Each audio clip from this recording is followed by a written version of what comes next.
এবং এই সূরাকে আলোকিত করার জন্য প্রয়োজনীয় অন্যান্য সূরা, অন্যান্য আয়াতের সহযোগিতা এবং কোরআন হাদিসের অন্যান্য ঘটনা প্রবাহের সহযোগিতা নেওয়া যাইতে পারে এই সূরাকে ফুটিয়ে তোলার জন্য।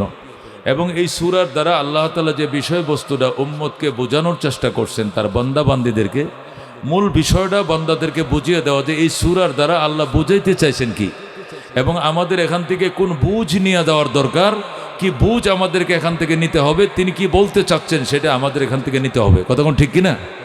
মুহতারাম হাজিরিন, আল্লাহর কোরআন এটা জাদুর মধ্যে এমন আকর্ষণ নেই, মধুর মধ্যে এত মিষ্টি নাই, সুদার মধ্যে এত কোমলতা আর কি মাধুর্যতা নাই, যে মায়া মমতা সুদা মধু আল্লাহ তার কোরআনে ঢুকিয়েছেন। যেরকম সুবহানাল্লাহ। মানে ম্যাগনেটের মধ্যে এর চুম্বক নাই, বুঝেন না? ম্যাগনেট বুঝেন তো? চুম্বকের ভিতরে ওই উৎকর্ষ আর ওই আকর্ষণ নাই, যে আকর্ষণ আল্লাহ তার কোরআনে রাখছেন। যেরকম সুবহানাল্লাহ। এটা এমন এক জিন্দা কোরআন। আল্লাহু আকবার। আল্লাহর হাবিব বলেন, হুয়া হাবলুল্লাহিল মাতিন, এটা আল্লাহর মজবুত রশি, লা তানকাজি আজাইবহু, এর অবাকা বলি, আশ্চর্য বলি, সারা জীবন বললেও শেষ হবে না। সুবহানাল্লাহ। লা ইয়াখলুকু আন কাসরাতিল ইস্তিরদাদ, এটা বারবার পড়ার দ্বারা কোনোদিন ফুরানো হয় না। সুবহানাল্লাহ। বাজান রে, কাপড় পরলে ফুরানো হয়, ঠিক কিনা? কাপড় পরলে কি হয়ে যায়? পুরানো হয়। গান গাইলে পুরানো হয়, কবিতা গাইলে পুরানো হয়, গল্প শুনলে পুরানো হয়, কিন্তু আল্লাহর কোরআন কোনোদিন পুরাতন হয় না। পুরাতন হয় গো। এই যে শুরু করছিলেন 40 বছর আগে নামাজ, সেই যে নামাজ আরম্ভ হইল আলহামদুলিল্লাহ রাব্বিল আলামিন আর রহমানির রহিম মালিক ইয়াউমিদ্দিন ইয়াকা নাবুদু ওয়া ইয়াকা নাস্তাইন, এই যে সূরা ফাতিহা দিয়ে নামাজ আরম্ভ করে, কোনোদিন বলছেন নি হুজুর অন্য সূরা দিয়ে আরম্ভ করেন, এই সূরা আর মজা লাগে না? কইছেন? কোনোদিন বলছেন যে এই সূরা আর কত পড়েন, আলহামদু সূরা ছাড়া কি সূরা জানেন না? ও খালি এই সূরাতে কেন নামাজ শুরু করেন? বলছিলেন না কোনোদিন? প্রতিদিন শুনলে, প্রতি ওয়াক্ত শুনলে, প্রতিবার শুনলে মনে হয় যেন এটা নতুন শুনতেছি। কতক্ষণ ঠিক কিনা? আল্লাহ নবী বলেন, লা ইয়াখলুকু আন কাসরাতির রদ্দে, এটা বারবার পড়লেও পুরাতন হয় না। মান ক্বালা বিহি সাদাকা, যারা সেই কোরআন দিয়ে কথা বলবে সত্য বলবে।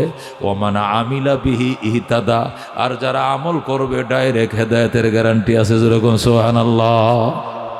এটাকে বলে কি? কোরআন। ওমরে ফারুকের মতো লৌহ মানব, লৌহ মানব বুঝেন? যার অন্তরটা লোহার মতো শক্ত। ওমরে ফারুকের মতো লৌহ মানব, যিনি 12টা লাল উটের লুপ পাইয়া নবীর কল্যাণতে গিয়েছিলেন, এই ওমর এই কোরআনের আলোয় আলোকিত হয়ে মোমের মতো লোহা নরম হয়ে গেছে। আবু জেহেল বলছে, তোমাকে কয়টা উট দেওয়া হবে? 12টা উট। কি উট? লাল উট। এ 10টা সাদা উট বিক্রি করলে একটা লাল উট কিনা যায়, এত দামি লাল উট। এরকম লাল উট দিবে 1 ডজন, 12টা। তারপরে তরবারিটা নিছে, ঢাপ থেকে খুলছে, খুলে মদ পান করছে, চোখগুলো কোক্কা পাখির মতো লাল বানাইছে। এরপরে ঘোড়ায় আর কয়, মোহাম্মদ কোথায়, দেখিয়ে দে, আজ মোহাম্মদের কাল্লা আমার হাত থেকে রেহাই পাবে না। যেরকম নওয়াজুবিল্লাহ। উমরের বাল্য বন্ধু সাহাবি, উনি সাহাবি হয়ে গেছেন উমরের আগেই। বাল্য বন্ধু উমরের রাস্তায় পায়, কো উমর উন্মাদের মতো কই যাও, কো মোহাম্মদের কল্যাণ থেকে, কো অপরাধ কি? কো উমর এমন মায়ার কালাম তেলাওয়াত করে, এটা শুনলে দলে দলে কালমা পড়ে মুসলমান হয়ে যায়। সুবহানাল্লাহ। এই জন্য এই মোহাম্মদ যেন এই কোরআন আর তেলাওয়াত করতে সুযোগ না পায়, এই জন্য মোহাম্মদের বাত্তি আজকে নিভাই দিব। জোরে কোন নাউজুবিল্লাহ। এই জন্য আমি বেরিয়েছি। সাহাবি ডাক দিয়ে, কোমর পরের বিচার আগে করো, ঘরের বিচার আগে। পরের বিচার পরে, ঘরের বিচার আগে। উমর কো ঘরে কি? কো তোমার বোন, তোমার ভগ্নিপতি, তোমার বোন ফাতেমা বিনতে খাত্তাব আসেনি? কো আছে তো। তোমার ভগ্নিপতি জায়েদ ইবনে আসেনি? আল্লাহু আকবার বলেন। আবু বকর ফিল জান্নাহ, ওমর ফিল জান্নাহ, উসমান ফিল জান্নাহ, আলী ফিল জান্নাহ, তালহা ফিল জান্নাহ, জুবাইর ফিল জান্নাহ, সাদ ইবনে আবি ওয়াক্কাস ফিল জান্নাহ, সাঈদ ইবনে যায়েদ ফিল জান্নাহ। জান্নাতি 10 জন সাহাবীর মধ্যে 8 নম্বর সাহাবী, ওনার নাম সাঈদ ইবনে যায়েদ, উমরের আপন বোনের জামাই। যেরকম সুবহানাল্লাহ। উমরের বোন ফাতেমা তার কাছে বিয়ে দিছে, আপন ভগ্নিপতি। যে লিস্টির মধ্যে উমরের নাম, সেই লিস্টির মধ্যে তার বোনের জামাইয়ের নাম। যেরকম আল্লাহু আকবার। আশারে মুবাশশারা 10 জনের 8ম নম্বর, উমর হলো 2 নম্বর, ভগ্নিপতি হইল 8 নম্বরে, সেই সাঈদ ইবনে যায়েদ। আর তোর বোন ফাতেমারে এখন দেখে আইছি দরজা আটকায়া আল্লাহ নবীর সাহাবীরে দাওয়াত করে এনে কোরআন তেলাওয়াত করতেছে। আগে ঘরের বিচার কর, পরে পরের বিচার। যেরকম আল্লাহু আকবার। ওমর ক দুস্থ চ্যালেঞ্জ করলাম, এটা সত্য কথা নয়। আমিও চ্যালেঞ্জ করলাম, এই সঙ্গেই চল।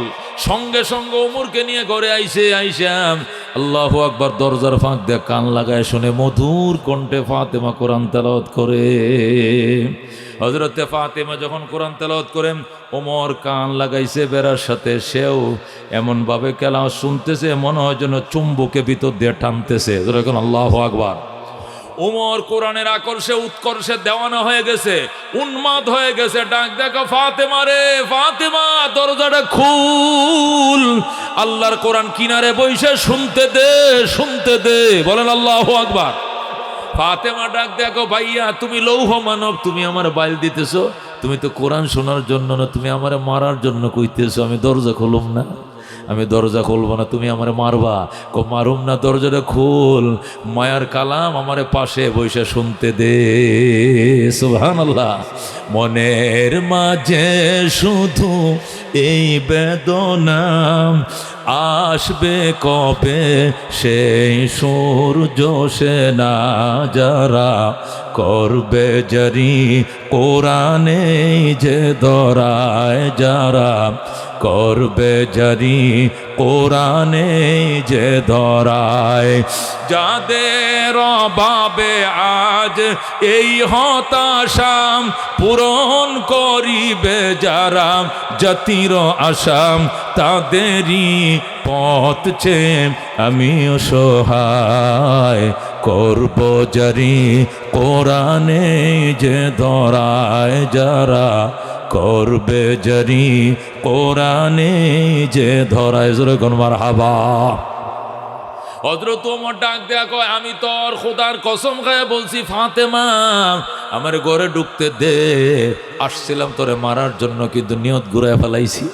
এখন আর তোমাকে মারবো না, আমি কালমা পড়ার জন্য প্রহর গুনতেছি, দরজা খোল। ফাতেমা কো, তুমি আমার বাইল দিতে, দরজা খুলুম না। ফাতেমা দরজা খুলে নাই, ওমর লাথি মেরে দরজা ভেঙ্গে ভিতরে ঢুকছে। দুইকা কেন দরজা খুলতে দেরি হলো এই জন্য মারছে, কেন কোরআন পড়ছে এই অপরাধে মারে নাই, মারছে কেন দরজা খুলতে দেরি করেছে ওই জন্য মেরেছে। মারতে মারতে মারতে নিজের বোন নাকে মুখে রক্ত বের হয়ে গেছে। ওমর তো শক্তিশালী ছিলেন, বোনটা ছিল দুর্বল, ওমরের প্রহারে রক্তাক্ত হয়ে গেছে বোনটা।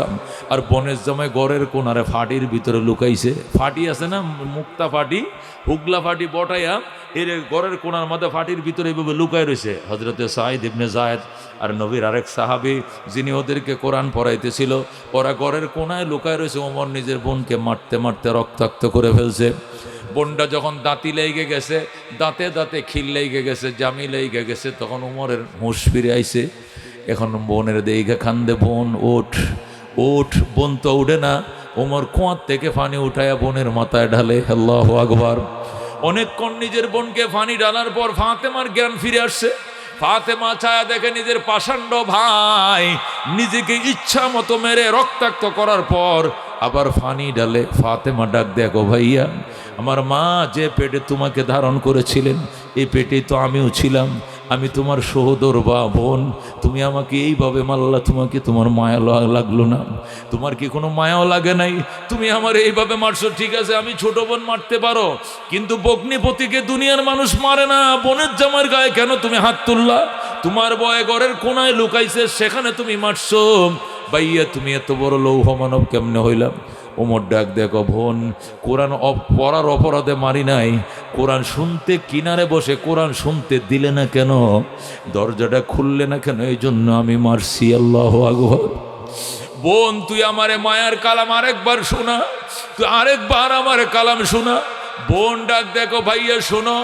বোন তার ভাইয়ের কানের গোড়ায় নাকটা লাগায়া আবার সূরা তাহা তেলাওয়াত করছে। তাহা মা আনজালনা আলাইকাল কুরআনা লিতাশকা ইল্লা তাযকিরাতাল লিমান ইয়াখশা تنزيلا ممن خلق الأرض والسماوات العلى الرحمن على العرش استوى হযরত ওমরের সামনে যখন বোন তেলাওয়াত করে ওমর ডাক দিয়ে কয় বোন আমার এই মায়ার কালাম পড়া আমার কলিজা টাইনা নিয়ে যাইতেছে জোরে কোন আল্লাহু আকবার যে বললো আমাকে কালমা পড়া বোন ডাক দিয়া গো ভাইয়া আজকে 3 দিন পর্যন্ত রহমতুল্লিল আলামিন দুইটা দোয়ার জন্য কাঁদতেছে খানা নাই গোসল নাই ফিনা নাই ঘুম নাই দুইটা বিষয় নিয়ে নবী 3 দিন পর্যন্ত কান্দে এক নম্বর হলো আল্লাহ আবু জেহেল ইবনে হিশাম অথবা উমর ইবনুল খাত্তাব এই দুইজনের যে কোনো একজনকে কালমা পড়ায়া আমি অসহায় নবীর হাতকে শক্তিশালী করো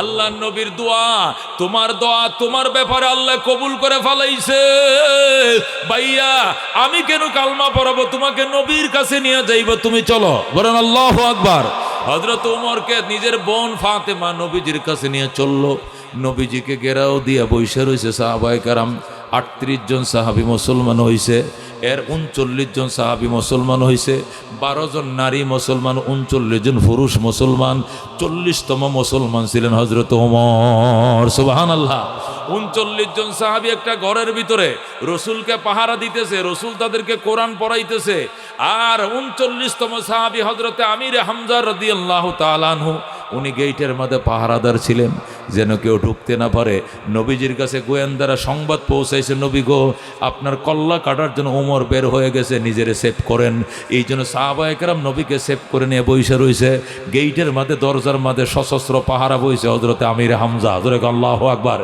ইতিমধ্যে ফাতেমা তার ভাই ওমরকে নিয়ে গেটে হাজির ডাক দেখো রাসূলুল্লাহর কাছে যাইতে দাও হামজা ডাক দেখো ওমর মনে করিস না তোর মতো বীর বিক্রম মদিনায় আর মক্কায় আর কেউ নাই ওমর তুই মনে করিস না তোর মতো বীর বিক্রম আর কেউ নাই আমি হামজা কিন্তু তোর আগে কালমা পড়ে ফেলছি মনে রাখিস জোরে আল্লাহু আকবার আমি হামজা কিন্তু মুসলমান হয়ে গেছে মনে রাখিস খবরদার একটা কদম নবীর দিকে দিবে কল্লা দ্বিখণ্ডিত করে ফেলবো ওমর ডাক দেখো হামজা তুমি ভুল বুঝছো না আমি নবীর কল্লা কাটতে আসি নাই কই তরবারি কেন কই এই যে রেখে দিলাম তরবারি রেখে দিলাম নবীর কাছে যাইতে দে ফাতেমা কো আমার ভাই কালমা পড়ার জন্য শপথ করছে যাইতে দাও কিন্তু হযরত আমির হামজা ঢুকতে দেয় না নবী দূরের থেকে দস্তাদস্তি দেখতেছে নবী দূরের থেকে টস মারে কই কে এই লোকটাকে ওমর নাকি শরত দেখি হযরত ওমরের দিকে নবী তাকায়া বলতেছে ফাতেমা রে এ আমির হামজা ওমরে ঢুকতে দে আমি ওমরের চেহারার ভিতরে ঈমানের নূর চমকাইতেছে দেখতে পাই আল্লাহু আকবার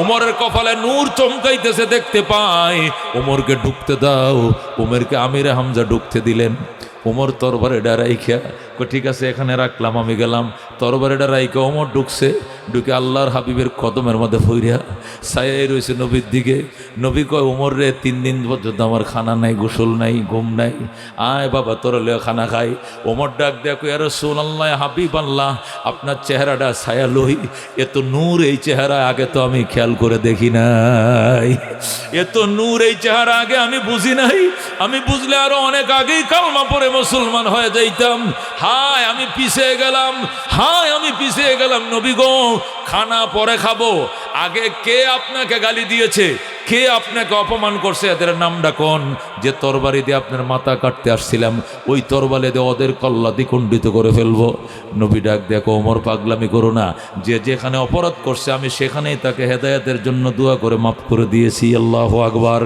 প্রতিশোধ নেওয়া আমি নবী নই প্রতিশোধ নেওয়া নবী আমি নই আমি প্রতিশোধ নিতে শিখি নাই আল্লাহর হাবিব গো আপনি প্রতিশোধ না নিলেন তাহলে অন্তত মক্কা নগরে তরবারি নিয়ে যাইতে দেন আমাকে আমি একটু কাবার সামনে যাব ঠিক আছে কাহার উপরে আঘাত করিও না হযরত ওমর তরবারিটা কোমরের মধ্যে কুশার মধ্যে রাইখা বাইতুল্লাহ ঢুকছে ঢুইকা আল্লাহর ঘরে চার কিনারে তোয়াফ করে লাব্বাইক আল্লাহুম্মা লাব্বাইক লাব্বাইক লা শারীকা লাক লাব্বাইক ইন্নাল হামদা ওয়ান নি'মাতা লাক ওয়াল মুলক লা শারীকা লাক বলে হযরত ওমর বাইতুল্লাহর চার কিনারে ঘুরে কুশার মধ্যে তরবারিটা এইভাবে সীতাবেগ্য করে রাখছে ঘুরে ডাক দেখো মক্কার মুনাফিকেরা কোথায় ও পত্তলিক পুতুল পূজারীরা কোথায় উমরকে পাঠাইছিল কল্লা আনার জন্য যে উমর গেছিল নবীর কল্লা আনার জন্য মনে রাখো শুইনা রাখো কল্লা নাই না কালমা নিয়ে উমর ফিরে এসেছি আল্লাহু আকবার আমি গিয়েছিলাম কাল্লা কাটার জন্য, কাল্লা না এনে আমি কালমা নিয়ে ফিরে এসেছি,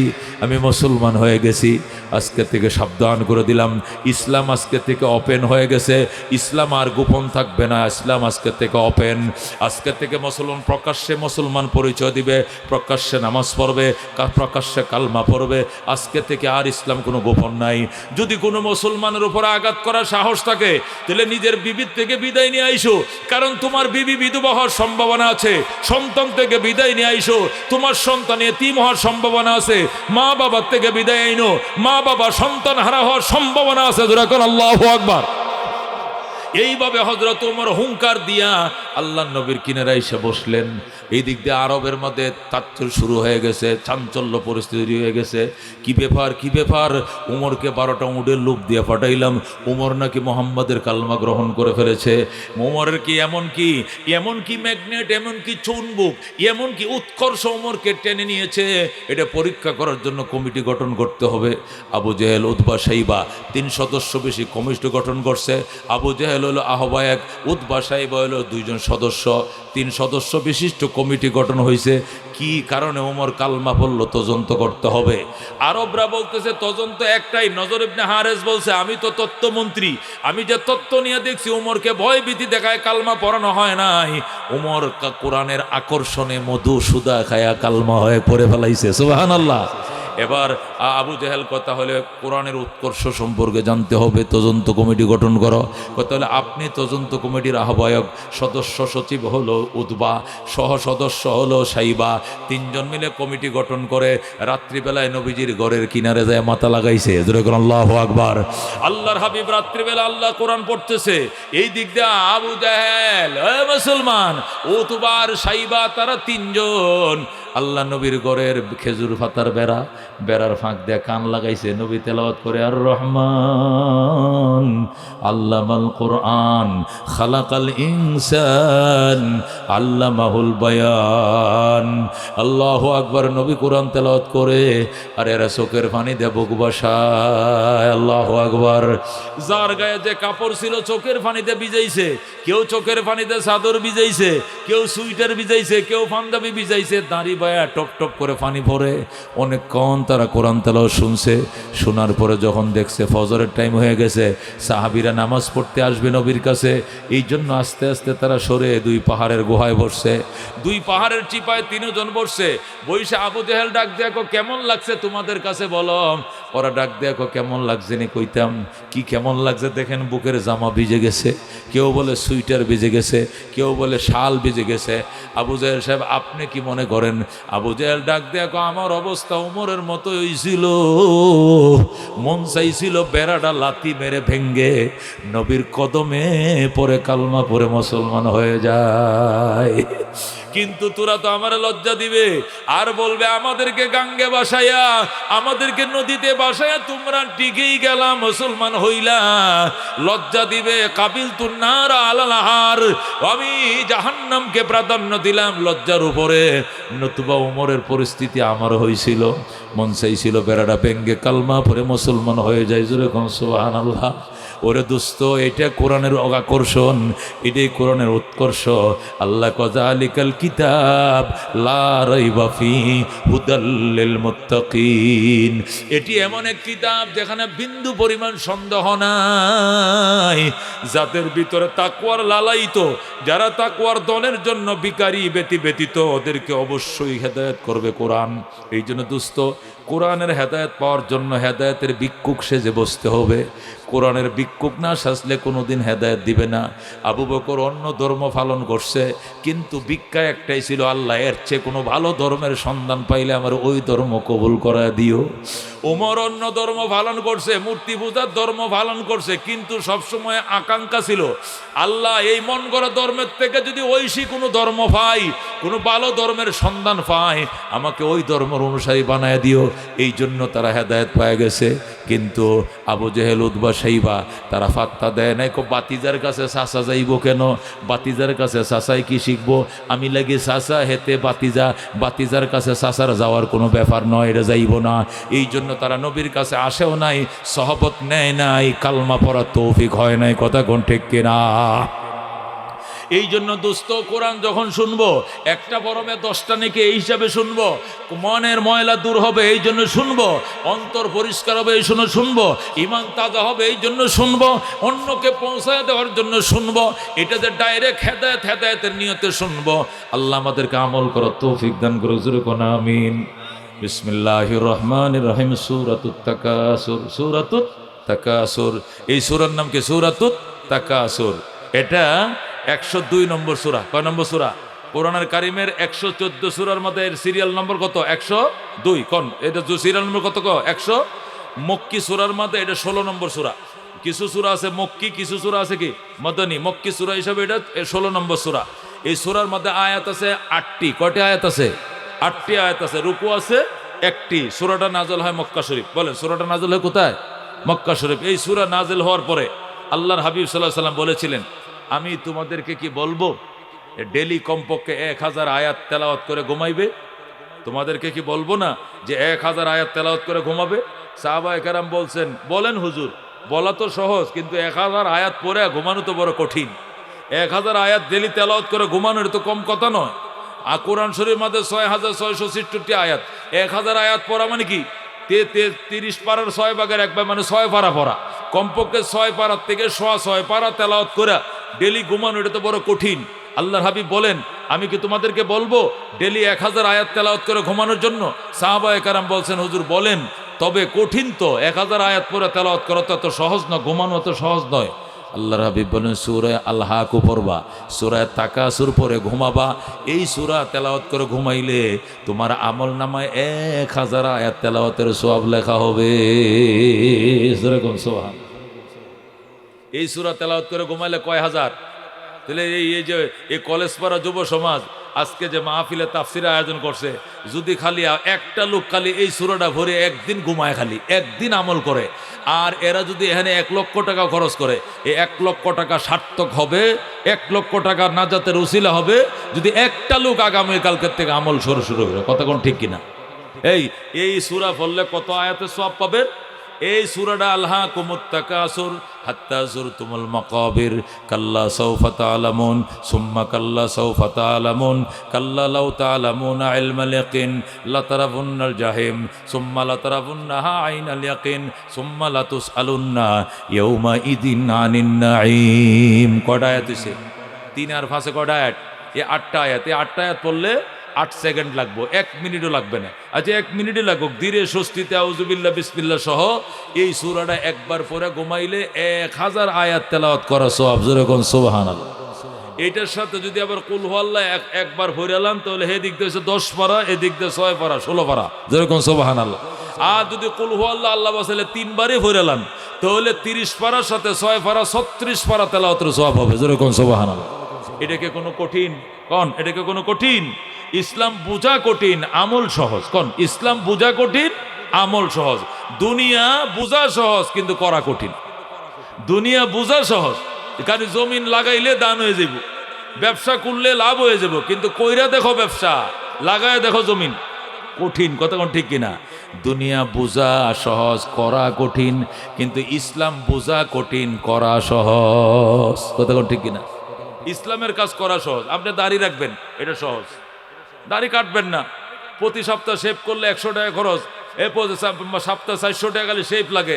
আপনি দাড়ি কাটবেন না, শেভও লাগতো না, 400 টাকাও বাঁচলো, সহজে ইসলাম আপনার হয়ে গেল। কথা কোন ঠিক না বেঠিক? ইসলাম বুঝাটা একটু কঠিন, কিন্তু করাটা কি একদম সহজ। বুঝটা দিলের মধ্যে ফেলানো কঠিন, ইনশাআল্লাহ দেখবেন আমল আনা কোনো কঠিন না। কথা কোন ঠিক কিনা? দুনিয়া বুঝা সহজ, করা কঠিন। ইসলাম বুঝা কঠিন, করা সহজ। যেরকম আল্লাহু আকবার। এই জন্য ভালো করে বুঝো মুসলমান, এই সূরা আল হাকুমুত তাকাসুর কমপক্ষে একবার যদি পড়ি, যদি হয় 6 পারা তেলাওয়াতের সওয়াব, তাহলে যদি অন্তত 6 বার পড়ে লাই, তাহলে 6 কত হবে? 36 পারা তেলাওয়াতের সওয়াব। যদি না পারি একবার তেলাওয়াত করে ঘুমাই, তবু তো 1000 আয়াত তেলাওয়াত করে সওয়াব হবে। কথা কোন ঠিক না বেঠিক? আল্লাহ দিলে আমল করতে রাজি আছে তো ইনশাআল্লাহ। আল্লাহ কবুল করে, জোরে কোনে আমিন।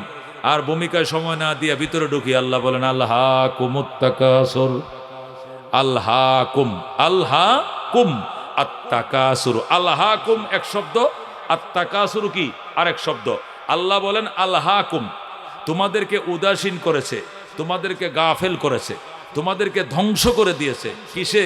আত্তাকাসুর, তাকাসুরে তোমাদেরকে উদাসীন করেছে, তাকাসুরে তোমাদেরকে ধ্বংস করেছে। তাকাসুর কাকে বলে?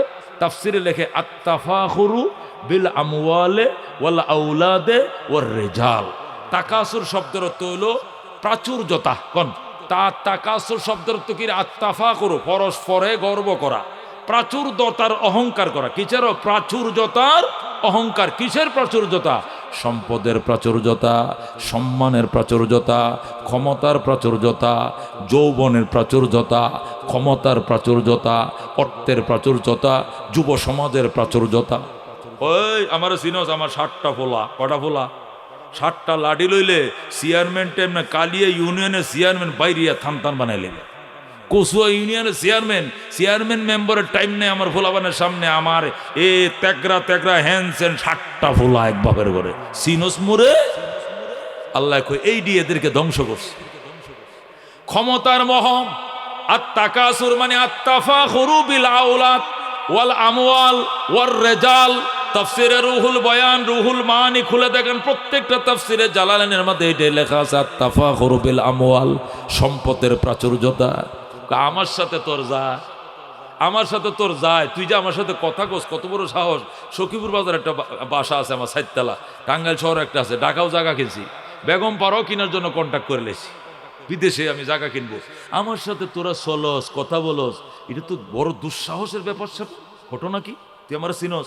আমার বাপ দাদারা ছিল 7 ভাই, প্রত্যেকটার করতে 7টা করে ফুল হয়েছে, 7 7 49টা হয়েছে আমার বর্তমানে। আমার দাদারা ছিল 7 ভাই, দাদারা 7 ভাইয়ের ঘরের প্রত্যেকটার করতে 7টা করে ফুল হয়েছে। এখন কয়জন হয়েছে? 7 7 49। 49টা লাডি নিয়ে বাইরে এলে সখীপুরের এই শৌকত শিকদারের ফুলার কোনো টাইম আছে না? শৌকত মন শাহজাহানের ফুলার কোনো টাইম আছে না? কাহারও টাইম আছে? আমার 49টা লাডি বাইর হবে একসাথে, এরকম লোক আমরা। এই আমরা কি লোক বিশ্বাস করবা না? যদি বিশ্বাস করতে হয় চলো কবরস্থানে যাই, কবরগুলো গণলে বুঝবা আমার বাপ চাচারা কেমন ছিল। এক একটা কবর 7 8 লম্বা, 7 8 কবর যদি 7 8 হয়, লোকটা কত লম্বা ছিল? 7.5 8। এই 7.5 8 লোক কি এখন জামানা আছে দুনিয়া? তারা 7.5 8 লম্বা ছিল। এই সমস্ত গর্ব মানুষ করে, জোরে কোন নাউজুবিল্লাহ। আল্লাহ আল্লাহকুম, তোমাদেরকে ধ্বংস করে দিয়েছে, তোমাদেরকে উদাসীন বানিয়ে দিয়েছে, তোমাদেরকে গাফেল বানিয়ে দিয়েছে। আত্তাকাসুর, কিসে গাফেল বানাইছে? তা প্রাচুর্যতা, ক্ষমতার প্রাচুর্যতা। এই সরকার, এই যে গভর্নমেন্টটা গেছে, এদেরকেও ধ্বংস করছে প্রাচুর্যতায়। কথা কোন ঠিক কিনা? শুধু প্রাচুর্যতায়। কারণ এমন অহমিকা এসে গেছিল। এই একটা লোক কালকে তার বাড়ি করে, তার করে উবায়দুল কাদেরের করে বাংলা ঘরটার সামনে বসুরাট মাদ্রাসা, কালকে রাত্রে বয়ান করছি আমি, গত রাত্রে বয়ান করছি আমি। তার ঘরের দ্বারে বলেছি যে এত অহমিকা ভালো নয়। কই ফখরুল গেল, কই আন্দোলন সংগ্রাম? ফখরুল এখন কই গেলা? আমরা পলাবো না, প্রয়োজনে ফখরুলের বাড়ি। এত ক্রিটিসাইজ আল্লাহর ভালো লাগে না। কতক্ষণ ঠিক কিনা? এর ক্রিটিসাইজ গুলো বিএনপি পছন্দ করে না, আওয়ামী লীগের নীতি নির্ধারকরা পছন্দ করে নাই। কতক্ষণ ঠিক কিনা? বরং আওয়ামী লীগরা বলতেছে এই কিছু অতি উৎসাহের কারণে নৌকাটা ডুবছে। কতক্ষণ ঠিক কিনা? এত ক্রিটিসাইজ ভালো নয়। ক্রিটিসাইজ করবা কেন? সব তো এই দেশের মানুষ, জনগণ। কতক্ষণ ঠিক কিনা? আল্লাহ এইগুলোকে বলছেন আত্তাকাসুর বিল আমওয়াল। তাকাসুর কারে কয়? তোমাদেরকে উদাসীন বানিয়েছে, তোমাদেরকে ধ্বংসের পানে ছেড়ে দিয়েছে, তোমাদেরকে ধ্বংস করে ফেলেছে। কিসে? আত্তাফাখুরু বিল আমওয়ালে, সম্পদের প্রাচুর্যতা, সন্তানের প্রাচুর্যতা, লাঠির প্রাচুর্যতা, ক্ষমতার প্রাচুর্যতা তোমাদেরকে ধ্বংস করে দিয়েছে। হাত্তা জুরতুমুল মাকাবির, এমনকি তোমরা কবরস্থান পর্যন্ত চলে গেলা। হাত্তা জুরতুমুল মাকাবিরের ব্যাখ্যা কি? এই নিয়ে মুফাসসির কেরামের 2 গ্রুপ। কয় গ্রুপ? একদল মুফাসসির কেরাম বলেন হাত্তা জুরতুমুল মাকাবিরের অর্থ হইল তোমরা প্রাচুর্যতা তোমাদেরকে অলস বানিয়ে দিয়েছে, প্রাচুর্যতা তোমাদেরকে উদাসীন বানিয়ে দিয়েছে। সম্পদের প্রাচুর্যতা, ক্ষমতার প্রাচুর্যতা এবং ছেলে মেয়ে লাঠির প্রাচুর্যতা তোমাদেরকে উদাসীন বানিয়ে দিয়েছে। এমনকি তোমাদের কাছে মওত হাজির হয়ে গেছে, কবরের বাসিন্দা হয়ে গেছে। এই প্রাচুর্যতা দেখাইতে মানে অহংকার করতে করতে করতে তোমার কাছে মওত হাজির হয়ে গেছে। এইটাই হাত্তা জুরতুমুল মাকাবির, মানে তুমি মৃত্যু তোমার কাছে হাজির হয়ে গেছে। তাফসিরে রুহুল মানিওয়ালা বলে হাত্তা তাতিয়াকুমুল মউত। হাত্তা জুরতুমুল মাকাবির অর্থ হলো হাত্তা তাতিয়াকুমুল মউত, যারা উলামায়ে কেরাম আছেন আপনারা বুঝতেছেন। হাত্তা জুরতুমুল মাকাবির অর্থ হলো প্রাচুর্যতার অহমিকা করতে করতে করতে ইবাদত বন্দেগী করার সময় পাইছে না। করুম না পরে করুম না, আগে ক্ষমতারা চালাক, আর কিছুদিন যাক, 41 সাল পর্যন্ত যাক, 45 লাগাত 41, বাঁচবো কয়দিন হয়ে খবর নাই, স্বপ্ন দেখে 41 সাল, অথচ বাঁচবে কয়দিন এই খবর নাই। 18 সালে স্বপ্ন দেখে 42 সাল, 14 সালে স্বপ্ন দিলে 41 সাল। আল্লাহ কই 41 কইতে কইতে হঠাৎ মৌত হাজির হয়ে গেছে। ওই দিনে তো মারা গেছে কেডা? আমাদের ওই শেরপুরের নেত্রী, কি নাম, কি মহিলা নেত্রীর নাম কি, মতিয়া চৌধুরী।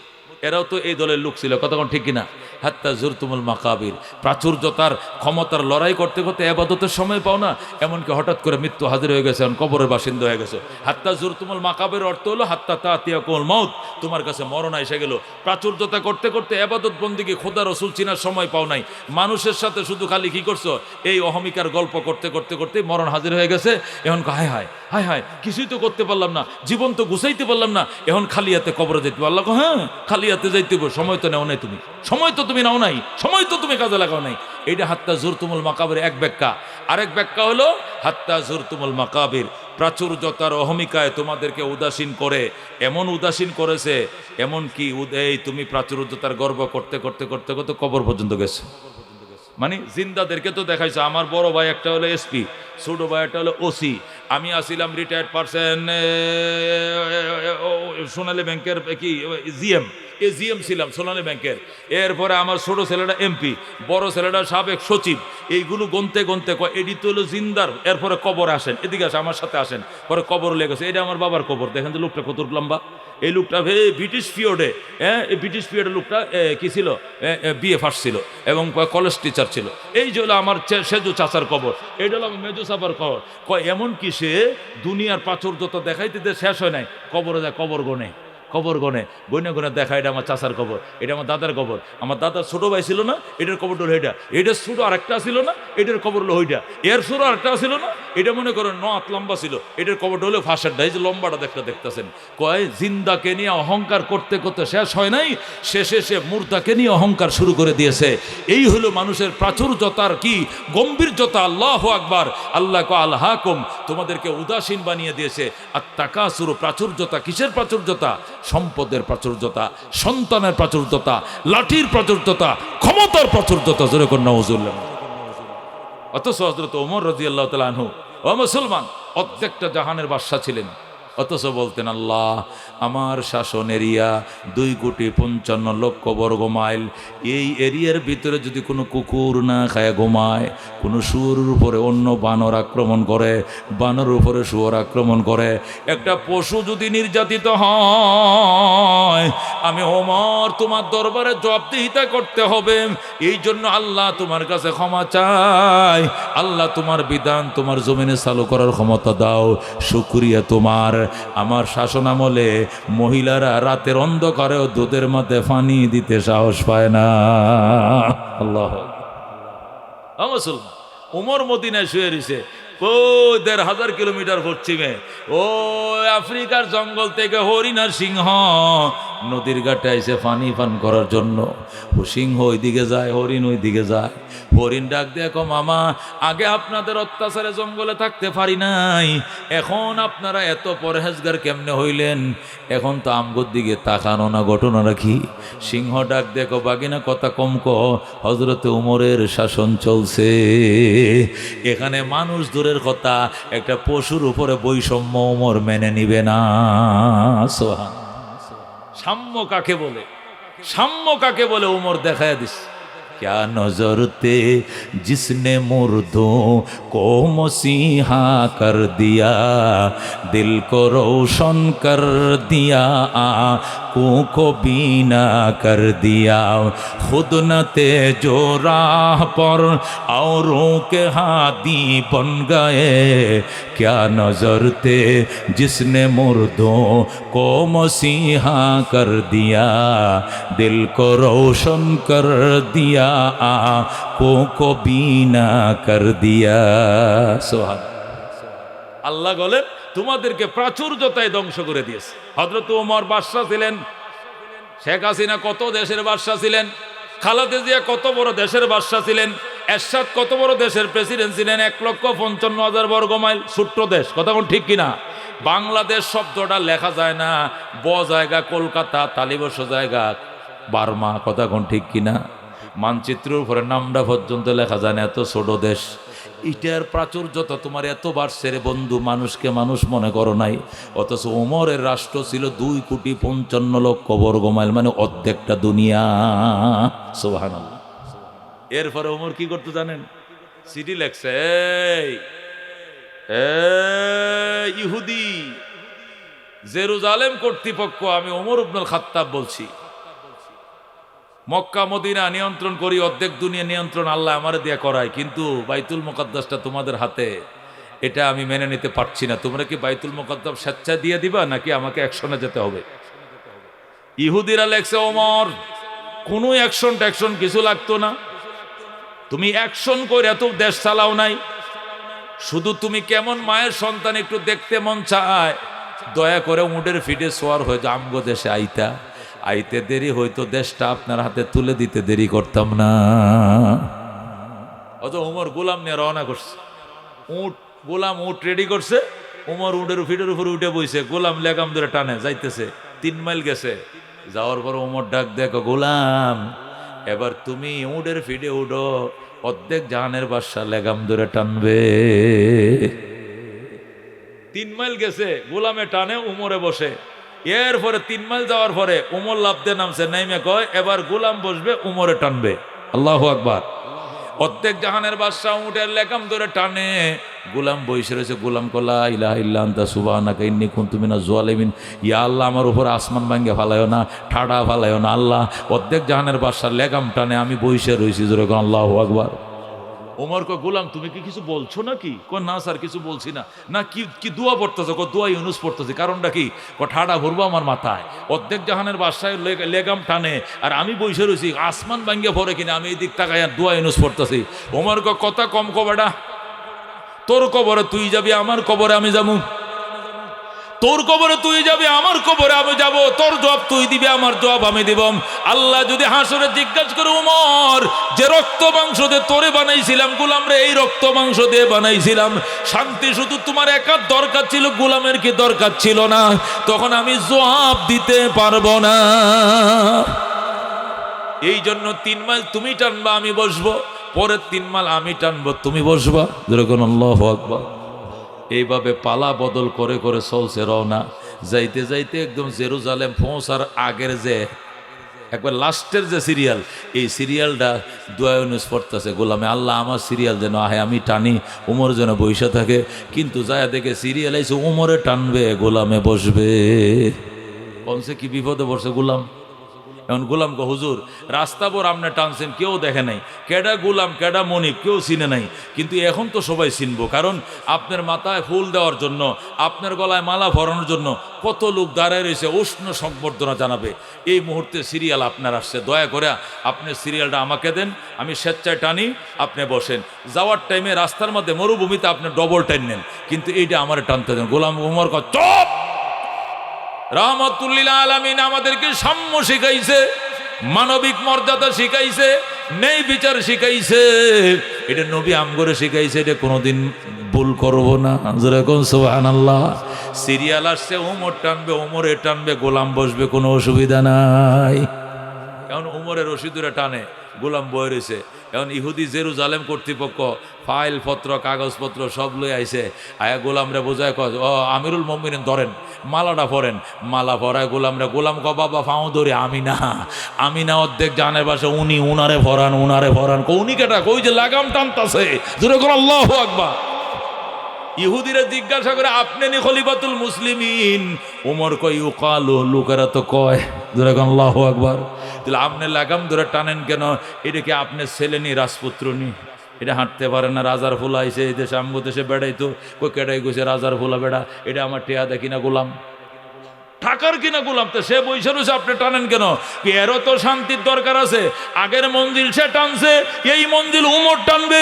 এটাই ইসলাম, এটাই সাম্য, এটাই মানবিক মর্যাদা রাহমাতুল্লিল আলামিন আমাদেরকে শিখাইছে। যেরকম আল্লাহু আকবার। क्या नजर थे जिसने मुर्दों को मसीहा कर दिया, दिल को रोशन कर दिया, आँखों को बीना कर दिया। আল্লাহ রাব্বুল আলামিন ডাক দেখো, আল্লাহকুম, তোমাদেরকে উদাসীন করেছে, আত্তাকাসুর, প্রাচুর্যতার অহংকার, প্রাচুর্যতা, মালের প্রাচুর্যতা, সম্পদের প্রাচুর্যতা, ক্ষমতার প্রাচুর্যতা। কথা কোন ঠিক কিনা? আল্লাহ নবী বলেন, ইয়াকুলু ইবনু আদম, আদম সন্তান বলে, মালি মালি, এটা আমার মাল, এটা আমার মাল, এই বাড়ি আমার, এই গাড়ি আমার, এই জমি আমার, এই বাগান আমার, এই মাছের ঘের আমার, মুরগির খামার আমার, এইটা আমার, ওই হুন্ডা আমার, এই প্রাইভেট কার আমার, এটা আমার, ওইটা আমার। আল্লাহ নবী বলেন, ইয়াকুলু ইবনু আদম মালি মালি, আর আদম সন্তান শুধু আমার মাল শুধু প্রাচুর্যতা দেখায়, অথচ ওয়ালাকিন মালুকা, নবী বলেন, আরে আদম সন্তান, তোমার মাল কোনটা চিনুনি? মালুকা মা আকালতা ওয়া আফনাইতা ওয়া কাসাউতা ওয়া আবলাইতা ওয়া তাসাদ্দাকতা ওয়া আমজাইতা। জোরে কোন মারহাবা। আল্লাহর হাবিব কয়, মাল তিনটা তোমার। কয়টা মাল তোমার? শুধু তিনটা মাল তোমার, এছাড়া একটাও তোমার মাল নয়। এক নম্বর হলো মালুকা মা আকালতা ওয়া আফনাইতা, যেটা তুমি খাইছো, 32টা দাঁত দিয়ে ফানা বানায় দিছো, সাবাইয়া ফিনিশ করে দিছো। যেটা মুখে দিয়া 32 দাঁত দিয়ে সাবাইছো, এটা তোমার মাল, মানে যেটা তুমি খাইছো এটা তোমার মাল। ও মালুকা মা কাসাউতা ও আবলাইতা, আর যেটা ফিনছো এবং পুরাতন করছো, যে কাপড় ফিন দিয়ে পুরান বানাইছো, এটাই তোমার মাল। ও তাসাদ্দাকতা ও আমজাইতা, এবং যেটা তুমি সদকা করছো এবং আমল নামায় উঠায় দিছো, যেটা তোমার নামে আসরের ময়দানে তোমার আমল নামে উঠে গেছে, এই তিনটে তোমার মাল। এছাড়া বাকি কোনো কিছুই তোমার মাল নাই, ওয়ারিসদারের মাল। কথা কোন ঠিক কিনা? নবী কি ঠিক কইছে? কয়টা আমার মাল? তিনটে আমার মাল। এই কথাগুলো মনে করে বাড়িতে নেবেন, তাহলে কলেজ পাড়া যুবকরা সম্মেলন সফল হবে। এক নম্বর মাল আজকের থেকে নিয়ে যাও, মাল হলো যেটা খাইছি, খায়া শেষ করছি বাথরুমে, যেটা বাথরুমে ফাটাই দিছি, এটা কি আমার? অর্থাৎ যে জিনিস আমি খেয়েছি, নাস্তা হোক, পানি হোক, ভাত হোক, রুটি হোক, সবজি হোক, গোস হোক, মাছ হোক, যাই খাইছি, আমি যেটা খেয়েছি, ফানা করেছি, এটা আমার মাল। যেটা ফিনদেছি, পুরাতন করেছি, এটা আমার মাল। আর যেটা সদকা করেছি, আমল নামায় উঠাই দিছি, এটা আমার কি? মাল। এছাড়া বাকি এগুলো কার? ওয়ারিসদারের। কার? এগুলো সব কারদের? ওয়ারিসদারের। আজকে ময়রা দেখো, এ রাত 11:30 বাজে তুমি মারা যাও, আগামীকালকে 11টা জানাজা, আগামীকালকের জানাজার আগে রাত্রে মিটিং বসবে, ছেলেরা মেয়েরা বলে জমি ভাগ করো, লাশ দাফন কাফন পরে হবে, আগে ভাগ করো জমিন। যদি ঠিক মতো ভাগ না করো, লাশ দাফন করতে গুরুস্থানে নিতে দিব না। এই হলো তোমার সন্তানদের অবস্থা। অথচ এদের জন্য সিমডাইয়া জমা করছে। সিমডানি বুঝেন তো? বাবা বুড়া মানুষ, দানওয়ালা, দান কাজের লোকেরা দান উড়াইছে, এরপরে দুই একটা দান ফাঁকে ফাঁকে থাকে না, বুড়িয়া বয়ে বয়ে উড়ানতে সিমটা দেখো, আহারে আহারে, দানা দানা দানায় বদুয়া দিব। তোরা দানাগুলো রাইখে চলে গেছো, একটা একটা চাউল, চাউলটা ফিফরায় লয়ে যাইতেছে, ফিফরার মুখে নিস না, ফিফরার মুখতে লয়ে পড়ছে, রিজিক কামাইতে কষ্ট, তুই খাইস না। ফিফরার মুখ থেকে খুঁত খাইরে নেয়, এরকম বুড়া ফিফরার মুখ থেকে খুঁত খাইরে আনছ সন্তানদের জন্য। আর সেই সন্তানরাই বলে লাশ দাফন হবে না, আগে মাল বন্টন হবে। যেরকম নজরুল এমন করে যাইতে গো হবে, যেই গড়ে নাই সাথী, এমন গড়ে রইতে গো হবে, যেই গড়ের নাই বাতি, এমন গড়ে রইতে গো হবে, যেই গড়ের নাই ঠিকানা, এমন গড়ে শুইতে গো হবে, যেই গড়ের নাই বিছানা। কথা কোন ঠিক কিনা? कैसे कैसे शाहजादाम रानिया शाहजादियाँ सर बसर सब चल बसे हैं, नाम निशान रही। কত বড় রাজা, কত বড় রানী, রাজপুত্র রাজকন্যারা চলে গেল, অস্তিত্ব নাই, গন্ধটাও দুনিয়াতে নাই। কোথায় বঙ্গবন্ধু শেখ মুজিবুর রহমান? কোথায় মেজর জেনারেল জিয়াউর রহমান? কোথায় লেফটেন্যান্ট জেনারেল হুসাইন মোহাম্মদ এরশাদ? কোথায় ফখরুদ্দিন ইয়াজউদ্দিন? কোথায় জিল্লুর রহমান? কোথায় আব্দুর রহমান বিশ্বাস? কোথায় শাহাবুদ্দিন বিশ্বাস? কোথায় অ্যাডভোকেট আব্দুল হামিদ খোই? কেউ রে পাওয়ার নাই, কেউ পাওয়ার হারাইছে, কেউ দুনিয়া হারাইছে, কথা কোন ঠিক কিনা? যাদেরকে 7 স্তরে পাহারাদারি করা হতো, আজকে তাদের কবরে গাছ উঠছে, কুত্তা বিড়ালে পায়খানা করে, তারা এবার ক্ষমতা নাই, কথা কোন ঠিক কিনা? এই জন্য আল্লাহ নবী সাল্লাল্লাহু আলাইহি সাল্লাম বলেন, প্রাচুর্যের অহংকার তোরে ধ্বংস করে দিল, প্রাচুর্যের অহংকার, মালের প্রাচুর্যতার অহংকার তোরে ধ্বংস করলো। তুই চিনুসনি তোর মাল কোনটা চিনুসনি? নবী বলে, মানুষ মারা যায়, আত্মীয় স্বজন তারে কবরে লইয়া যায়। কই লইয়া যায়? মানুষ যখন মারা যায়, আত্মীয় স্বজন গোসল করে তারে কাফন চড়ায় কই নিয়ে যায়? কবরে নিয়ে যায়। যখন লাশ কবরে নিয়ে যায়, তখন 3 দিন পিছনে পিছনে 3 জিনিস যায়। কয় জিনিস যায়? যেরকম কয় জিনিস যায়? এই প্রত্যেকটা কথা মনে রাখেন। যখন মানুষ মারা যায়, লাশটাকে এলাকাবাসী কবরে নিয়ে যায়, পিছনে পিছনে কয় জিনিস যায়? 3 জিনিস যায়। নবী বলেন 3 জিনিস যায়, একটু পরে 2 জন ফেরত আসে, একজন ভিতরে ঢুকে। যেরকম আল্লাহু আকবার। রাসূল বলেন, লাশ যখন কবরে যায়, পিছনে পিছনে মাল যায়, পিছনে পিছনে আহাল যায়, মানে ছেলে মেয়েরা যায়, পিছনে পিছনে আমল যায়। 3টা যায়, মাল যায়, আহাল যায়, আর আমল যায়। কয় জিনিস যায়? কবরবাসীর পিছনে পিছনে কবরে 3 জিনিস যায়। প্রথম যায় মাল। এই যে খাডুল্লাটা কিনছে, এটা টাকার কিনা, ঠিক কিনা? এরপরে খাটের উপর একটা পর্দা দিছে, এটাও টাকার কিনা, কথা কোন ঠিক কিনা? বাঁশটি যায়, বাঁশটিও তো টাকা দিয়ে কিনে আনছে, ঠিক কিনা? যে কাফনের কাপড়টা চড়াইছে, এটা তো পয়সা দিয়ে কিনে আনছে, কথা কোন ঠিক কিনা? মন্দা যখন কবরে যায়, তার পিছনে 3 জিনিস যায়। 1 নম্বরে যায় মাল, এটা চলে আসে। 2 নম্বরে যায় আহাল, এরাও চলে আসে। 3 নম্বরে যায় আমল, এটা কবরে ঢুকে, কথা কোন ঠিক কিনা? শুধু কবরে থাকে কে? আমল। আর পরিবারের লোকজনও চলে আসে, সম্পদও চলে আসে, খাটটাও নিয়ে চলে আসে, আয়সা সুন্দর করে আবার ধুইয়া মসজিদের কোণা রেখে দেয়। মালও চলে আসছে, আহালও চলে আসছে, শুধু আমল গেছে কবরে, কথা কোন ঠিক কিনা? তাহলে যদি আমল সাথে যায়, তাহলে বলো আমলি আমলি বলো, মালি মালি কেন বলো?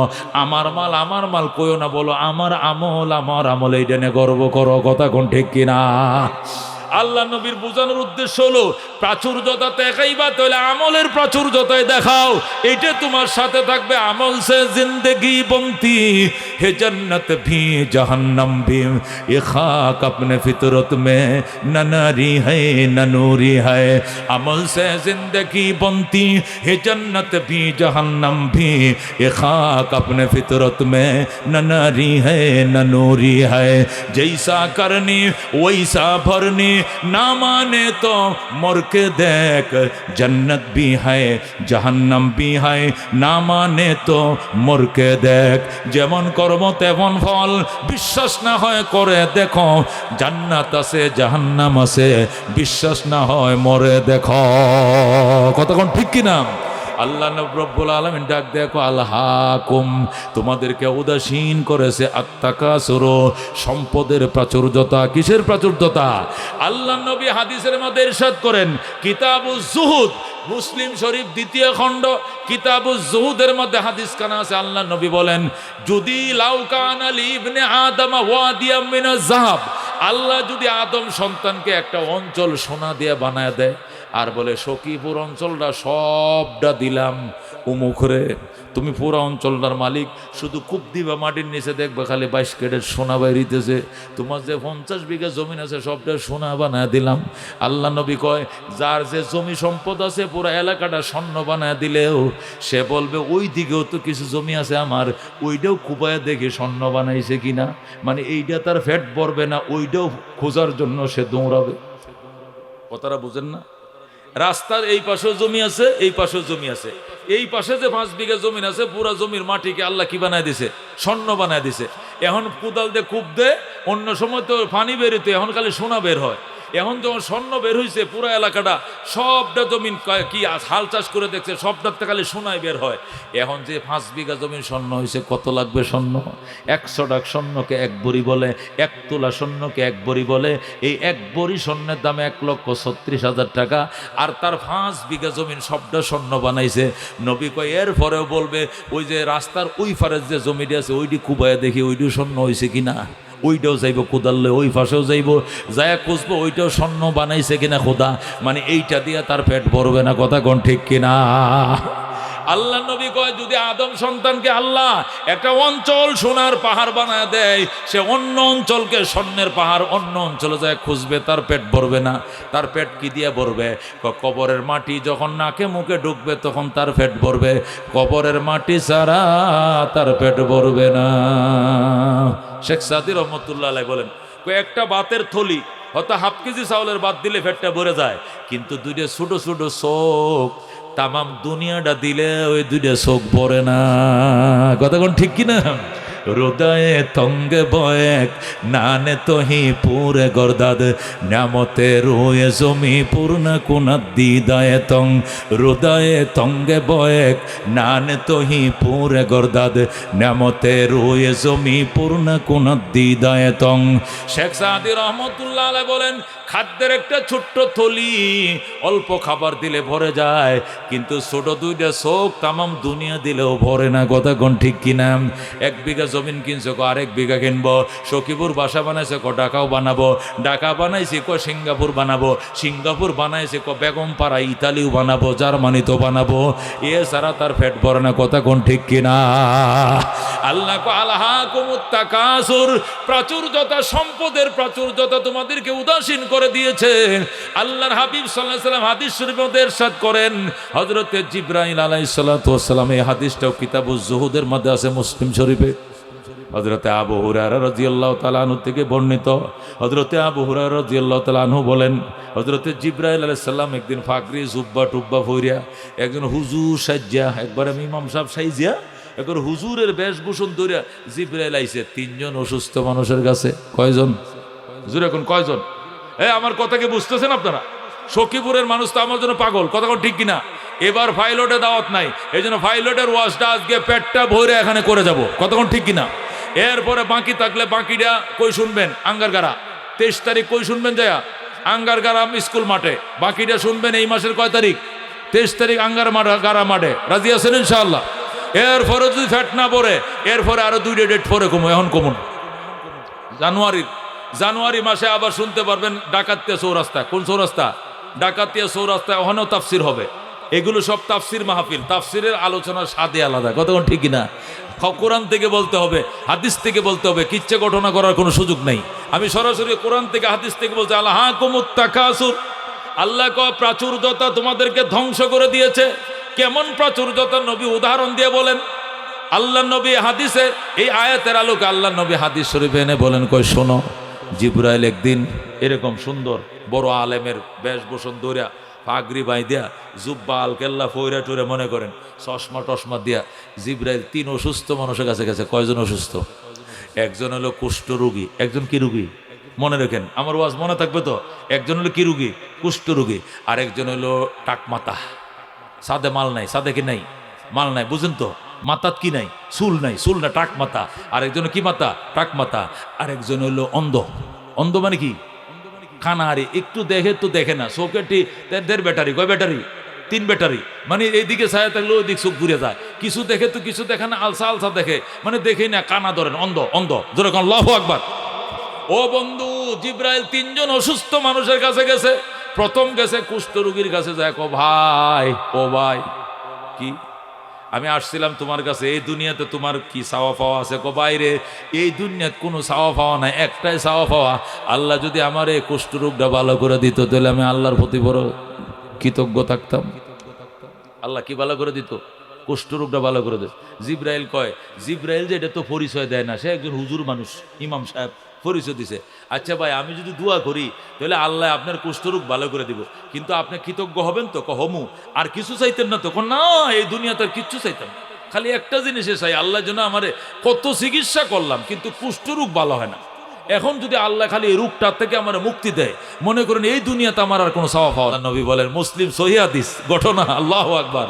আল্লাহ নবী বলেন জিবরাইলকে, আল্লাহ, ও আল্লাহ, এই লোকটার কুষ্ঠরোগ তুমি ভালো করে দাও। আল্লাহ, তুমি ভুল করে থাকলে ভুল আগে মাফ করে দাও, এরপরে কুষ্ঠরোগ থেকে তুমি ভালো করে দাও। বিরহমাতিকা আর হামিম রাহিমিন কয়ে মোনাজাত শেষ করছে, কুষ্ঠরোগ ভালো হয়ে গেছে। খালি দোয়া করতে দেরি, কিন্তু লোকটা সুস্থ হইতে কি হয় না? দেরি হয় না। আল্লাহু আকবার বলেন। যখন লোকটা ভালো হয়ে গেছে, ভালো হওয়ার পরে জিব্রাইল আয়, কয় ভাই খবর কি? কয় আলহামদুলিল্লাহ ভাই, আপনি মুস্তাজাবুদ দাওয়াত, আপনি দোয়া করতে দেরি, ভালো হইতে দেরি না, আল্লাহ আমারে সুস্থ করে দিছে। কয় ভালো হয়ে গেছেন? ও আচ্ছা, আপনার মনে কি আর কোনো কিছু চায়? কয় তেমন কিছু না, তবে একটা, তেমন কিছু চাই না, খালি কয়টা জিনিস চাই, আর একটা জিনিস চাই।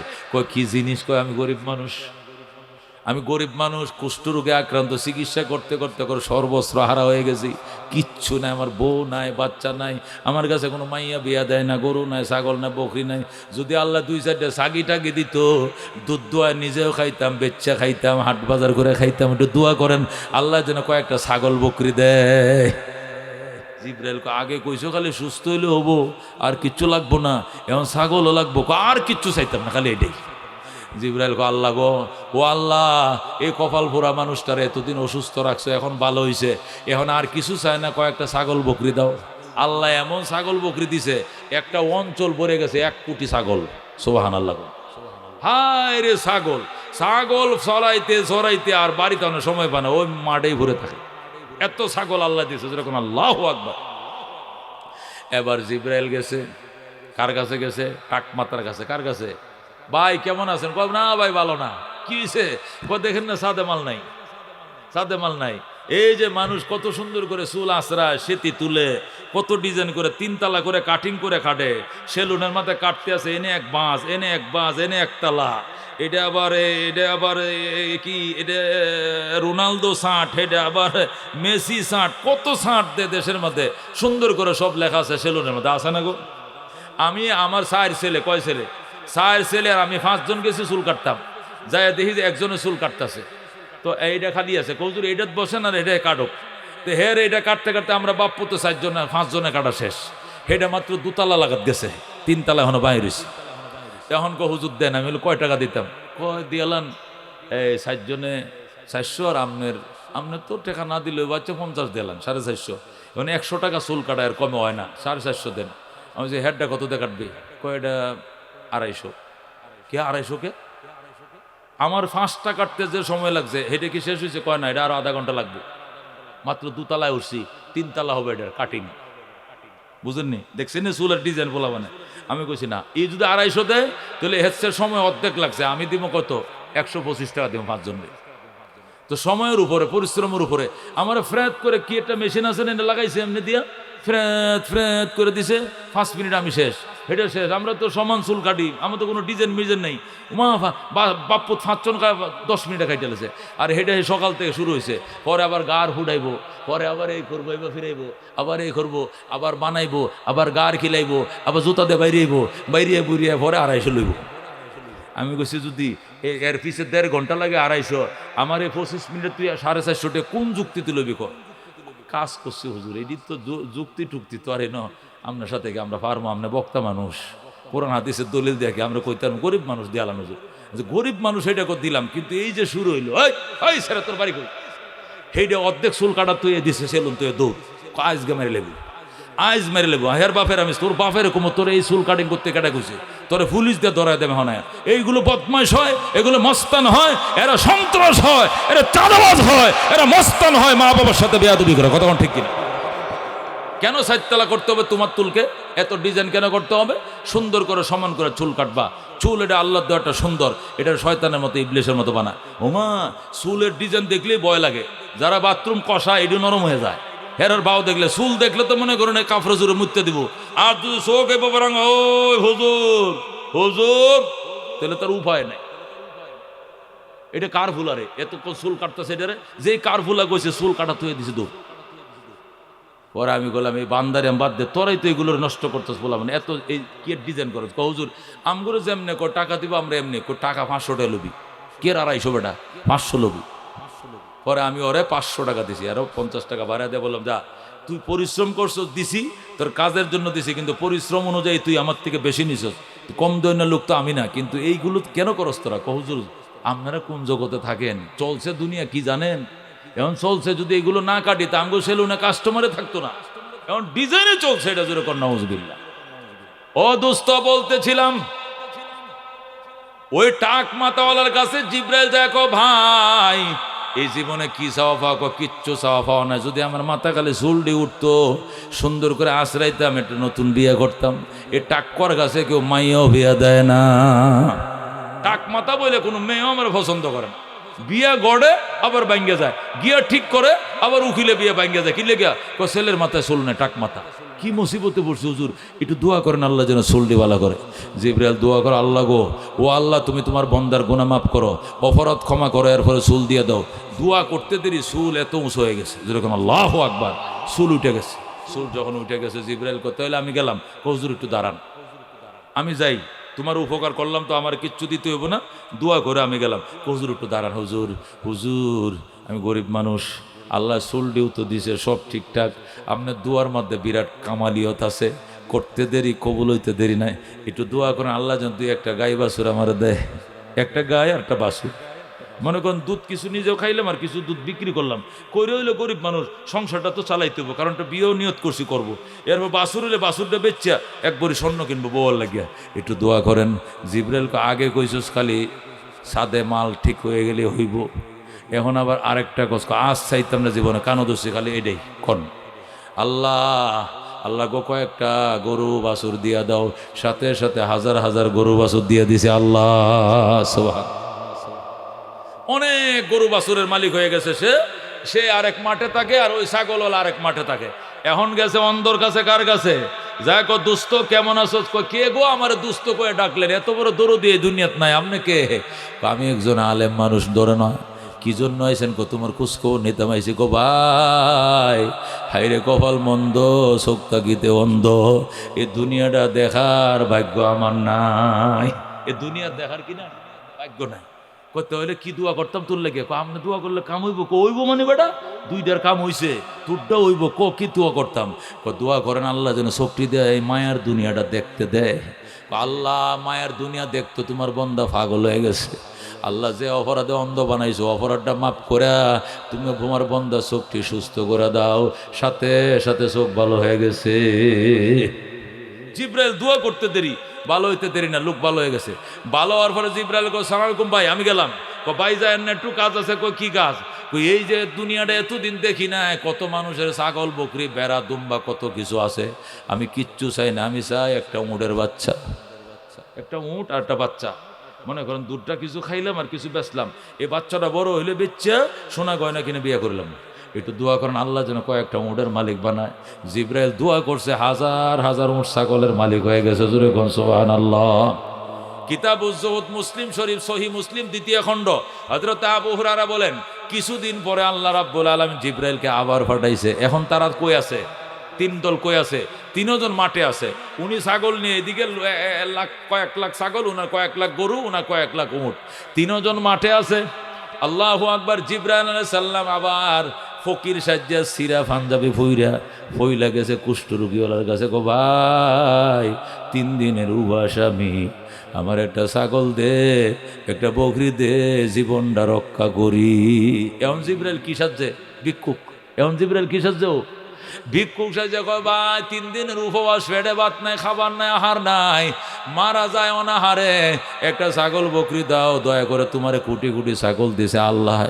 আল্লাহ তুমি তো একদিন কুষ্ঠরোগী আছিলা, একজন কামেল মানুষের দুয়ার বরকতে, এটা কামেল জনের দুয়ার বরকত তুমি সুস্থ হইছ।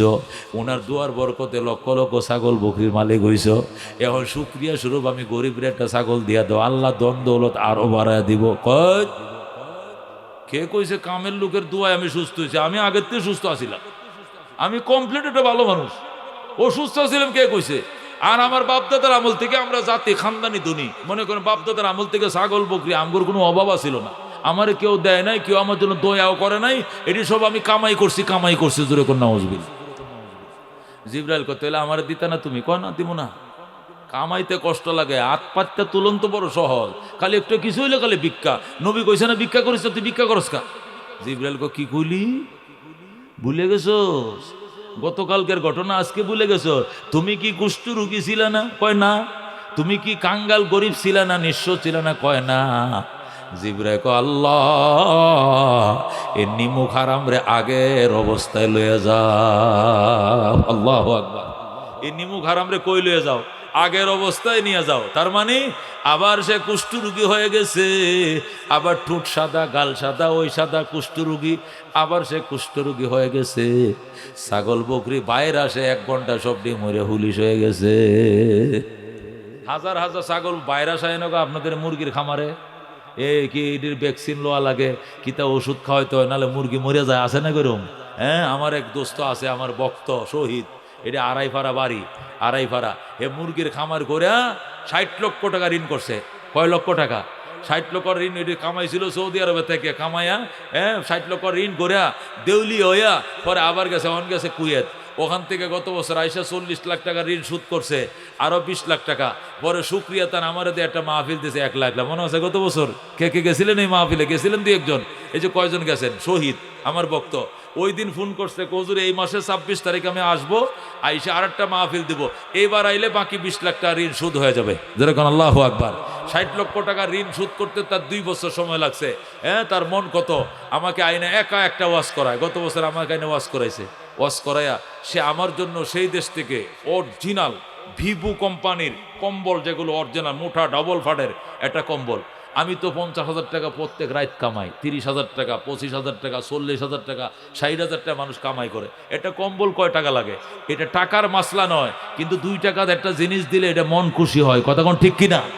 হাজি আব্বাস আমার ভক্ত আইলে গাছের থেকে একটা লাউ ছিঁড়ে নিয়ে আইব। একটা লাউ কয় টাকা লাগে মিয়া?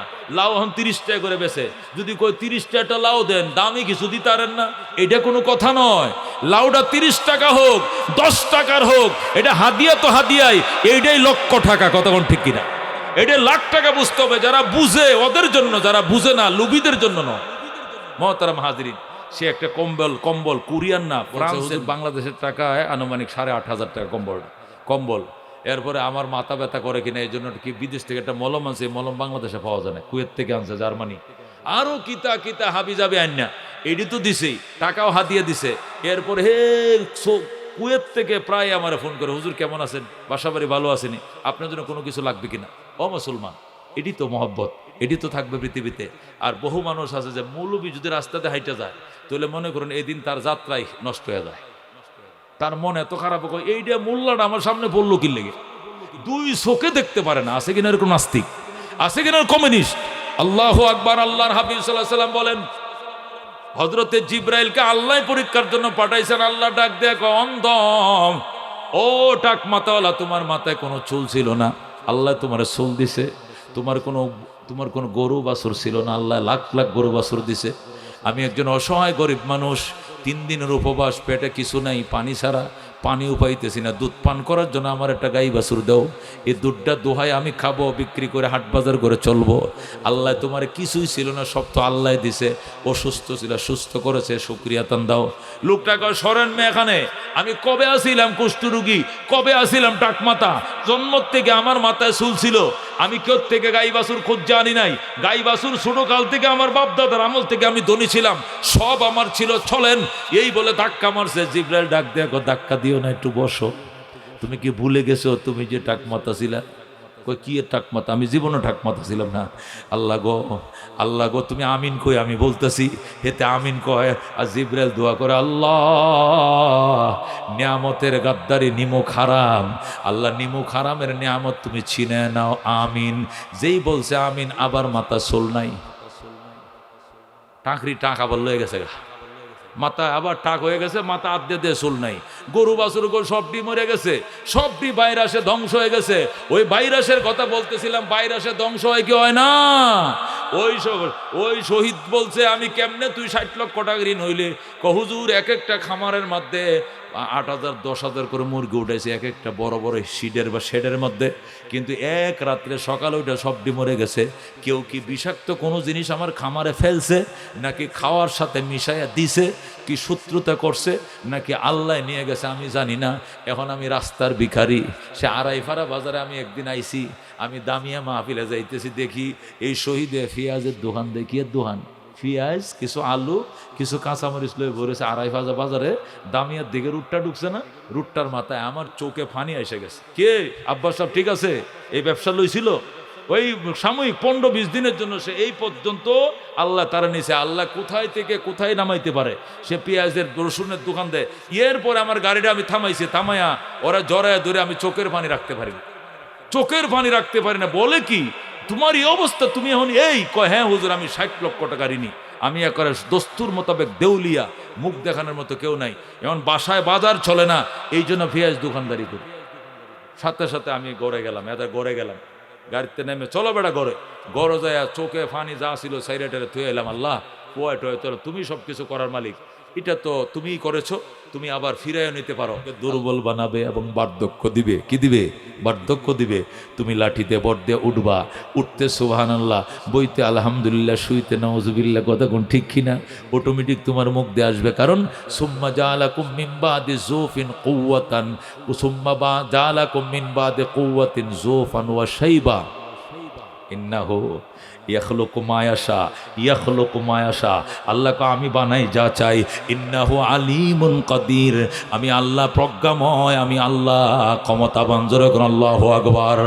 আল্লাহ কে বান্দা তোমাকে প্রাচুর্যতায় ফেলে দিয়েছে অহংকারে, তুমি চিনো না তুমি কে? ওয়ালাকাদ খালাকনাল ইনসানা মিন সুলালাতিন মিন তিন, আমি মাটির সারাংশ দিয়ে বানাইছি। ও রব্বুল আলামিন সূরা 18 পারায় আল্লাহু আকবার। সেখান থেকে আপনাদেরকে না বুঝাইলে এই আয়াতের ব্যাখ্যা বুঝবেন না। আল্লাহু আকবার। আল্লাহ রাব্বুল আলামিন ডাক দিয়ে কয়, ওয়ালাকাদ খালাকনাকুম মিন সুলালাতিন মিন তিন, সুম্মা আল্লাহ রাব্বুল আলামিন ওয়ালাকাদ খালাকনাল ইনসানা মিন সুলালাতিন মিন তিন, আমি বানাইছি মানুষ মাটির সারাংশ দিয়া। সুম্মা জাআলনাহু নুতফাতান ফি কারারিম মাকিন, অতঃপর সেই মানুষটাকে মনির ফোঁটায় শুক্র বিন্দুতে পরিণত করে সংরক্ষিত অন্ধকারে আমি রাখছি। জোরে বলুন আল্লাহু আকবার। সংরক্ষিত অন্ধকার কোনটা? মায়ের রেহেম। মায়ের কি? রেহেম। সুম্মা আল্লাহ কো সুম্মা জাআলনাহু, সুতরাং সেই মাটির সারমর্ম যেটা বাবা আদমের ফিটে ছিল, এই সারমর্ম থেকে একটা মনির ফুটা, একটা শুক্র বিদ্যুর, আল্লাহু আকবার, বীর্য শুক্র, বীর্যর ফুটা ফি কারারিম মাকিন, সংরক্ষিত অন্ধকারে রাখলাম মায়ের গর্ভে। সুম্মা খালাকনা নুতফাতা, অতঃপর সেই পানির ফুটাকে বানাইলাম আলাকাতা, মানে জমট রক্ত। কি বানাইলাম? এই পানির ফুটাকে জমট রক্ত বানাইলাম। ফা খালাকনাল আলাকাতা মুজগাতান, অতঃপরে জমট রক্তকে আমি মাংসপিণ্ডে পরিণত করলাম। ফা খালাকনাল মুজগাতা ইজামান, এরপরে মাংসের উপরে আমি আবার হাড্ডি বানাইলাম। মাংস থেকে কি বানাইলাম? হাড্ডি বানাইলাম। ফা কাসাউনাল ইজামা লাহমা, অতঃপর সেই হাড্ডিকে আবার গোশত দিয়ে ডেকে দিলাম। ধরে আল্লাহু আকবার। হাড্ডিগুলো ভিতরে উপর দিয়ে কি? গোশত। সুম্মা আনশানাহু খালকান আখার, অতঃপর আমি সৃজন করলাম অন্য রূপে। তুমি আগে কি রূপ ছিলা, এখন তো কি রূপের মালিক হয়ে গেলা। ফাতাবারাকাল্লাহু আহসানুল খালিকিন, ওই আল্লাহ বরকতময়, যেন নিপুণ কুদরতের মালিক, নিপুণ কারিগরের মালিক, উনি নির্ভেজাল নিপুণ কারিগর, তিনি হলেন আল্লাহ। আল্লাহু আকবার। আল্লাহ বলেন এত কিছু হওয়ার পর সুম্মা ইন্নাকুম বাদা যালিকা লামাইতুন, তোমরা এত কিছু সাজসজ্জা, এত সাজসজ্জা অবলম্বন করো। ফাকাদ ফাজ ওয়ামাল হায়াতুদ দুনিয়া ইল্লা মাতাউল গুরুর, ওই দিন যারা জাহান্নাম থেকে বেঁচে যাইবা, জান্নাতে ঢোকার পারমিশন পাইবা, তুমি সফল, তখন তুমি হইবা সফল।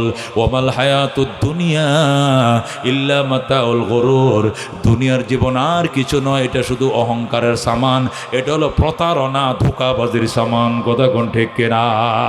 আল্লাহ বলেন ওমা হাদিহিল হায়াতুদ দুনিয়া ইল্লা লাহবুন ওয়া লাইবুন, এই দুনিয়ার জীবন আর কিছু নয়, শুধু ক্রীড়া এবং কৌতুক। ওয়া ইন্নাদ দারাল আখিরাতা লাহিয়াল হায়াওয়ান, পরকালের জীবন আসল জীবন, পরকালের বাড়ি আসল বাড়ি। জোরে বলুন আল্লাহু আকবার। বাদশাহ ইব্রাহিম আদহাম রহমতুল্লাহ আলাই শুয়ে রয়েছেন স্বর্ণের খাটে। গরিব মানুষ এসে কলিং টিপ দিয়ে হুজুর উঠেন। কেন? দরজা খোলেন। কেন? আমি মুসাফির, এই মুসাফির খানায় থাকবো। বাদশাহ কয়টা মুসাফির খানা নয়, এটা গণভবন, এটা প্রেসিডেন্ট ভবন। কহজ্ঞা প্রেসিডেন্ট ভবন, এটাই মুসাফির খানা। প্রেসিডেন্ট কত বড় সাহস তোর, এটার মুসাফির খানা কেন কইলি? এটা প্রাসাদ। 50 বছর আগে কে থাকতো? আমার দাদা। এরপরে কে? বাবা। এরপরে এরপরে থাকি আমি। আল্লাহু আকবার। মিসকিন ডাক দিয়ে কয়, একটা ঘরের যদি এত মালিক বদল হয়, এটা মুসাফির খানায় হয়, এটা কোনোদিন প্রাসাদ হবে না। প্রাসাদ তো আল্লাহ জান্নাতে দিবে, দেয়া বলবে খালিদিনা ফিহা আবাদা লা ইয়াবগুনা আনহা হেওয়ালা, এটা চিরদিনের জন্য দিলাম, এখান থেকে কোনো দিন ট্রান্সফার হইবা না। যেরকম আল্লাহু আকবার। যেই মাত্র দরবেশ বাদশাহ ইব্রাহিম রে এই কথা শুনাইল, বাদশাহ ইব্রাহিম খাটের থেকে গোট দিয়ে মাটিতে পড়ে গেল। কি সর্বনাশ, বলে কি, আমি তো জানতাম এটাই রাজত্ব, এখন বলতেছে এটা মুসাফিরখানা, আসল ঘর নাকি পরকালে। লাথি মার ক্ষমতা, আর এই 80 বছর, এই 30 বছরের ক্ষমতাকে লাথি মেরে বাদশাহ ইব্রাহিম সোজা জঙ্গলে, যেরকম আল্লাহু আকবার, জঙ্গলে যায় বাদশাহ ইব্রাহিম আর এক আল্লাহর ওলির সাথে জিকির করে, যেরকম আল্লাহু আকবার। হাইরে জিকির শুরু হয়েছে, শুধু পানি খায় আর রোজা রাখে, পানি দিয়ে ইফতার করে, আর কোনো কাম নাই। জঙ্গলে তাকে পানি খেয়ে ইফতার করে। ওই আল্লাহর ওলির জন্য খানা আইছে, সে খায় না। আল্লাহর ওলি কয় আসেন আমার সঙ্গে খান। কয় তোমার জন্য খানা আইছে, আমি খাবো কেন?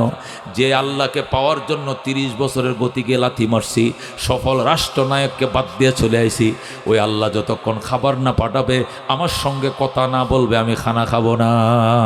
সুবহানাল্লাহ। 7 দিন চলে গেছে, 7 দিন উপবাস বাদশাহ ইব্রাহিম আদহাম রহমতুল্লাহ আলাই।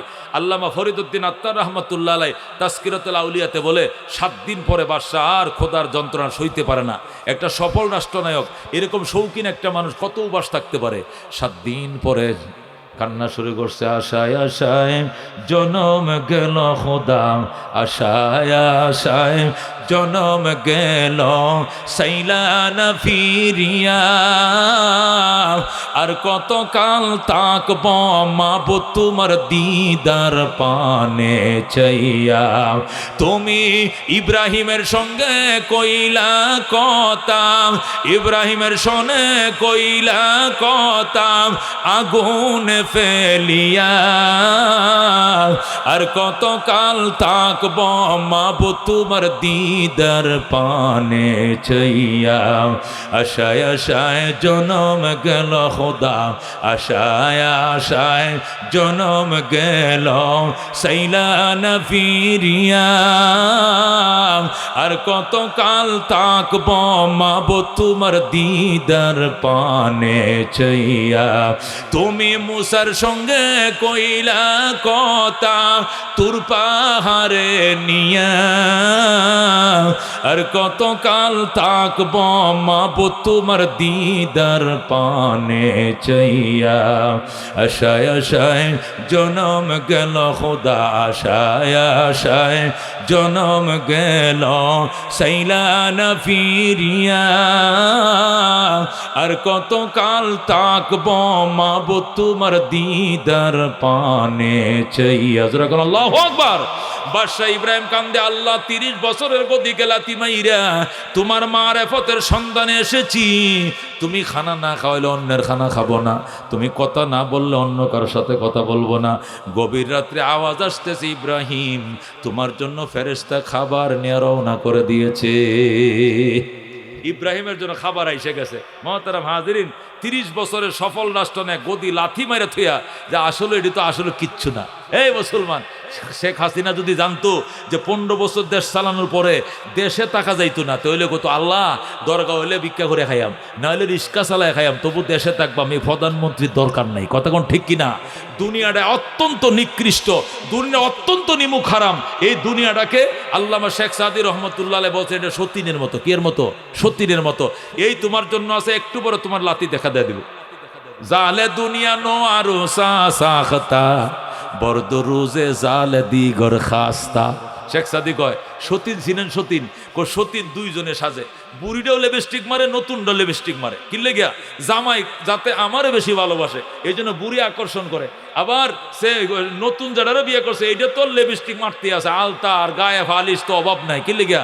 যাতে আমার বেশি ভালোবাসে। সতীন যেরকম নিজের দিকে আকৃষ্ট করার জন্য দেওয়ানো হয়ে যায়, পাগল হয়ে যায়, ঠিক তদ্রুপ দুনিয়াটাও এরকম আকৃষ্ট করার জন্য কাফো পাগল হয়ে যায়। কিন্তু মরার পরে যেরকম সম্পদের বাগের জন্য দেওয়ানো হয়, তুমি মরার পরেও দুনিয়া দেওয়ানো হয়ে যাবে, তোমার খবর লইতো না। ও মুসলমান, আগে আমি শেখ হাসিনার দারোয়ানের ছোটু ভাইয়ের পুত্রা লাগে। শেখ হাসিনার যে দারোয়ান আছে ওনার ভবনে, ওনার ছোটু ভাইয়ের পুত্রা লাগে। দূরের সম্পর্ক, তারপরে তার কি ভাবার, কত দুহাই দেশে চলছে, সে মুড় দিয়া চলছে। কিন্তু আজকে কেউ পরিচয় পর্যন্ত দেয় না, বরং যারা গাইলে হেদের সাথে সুর মিলে হেতেও কয় আসলে ভালো আছেন না, আসলে ঠিক আছেন না। শুনছেননি কথা? এই যে ভালো নিজের ডিউ পর্যন্ত গাইলে কেন?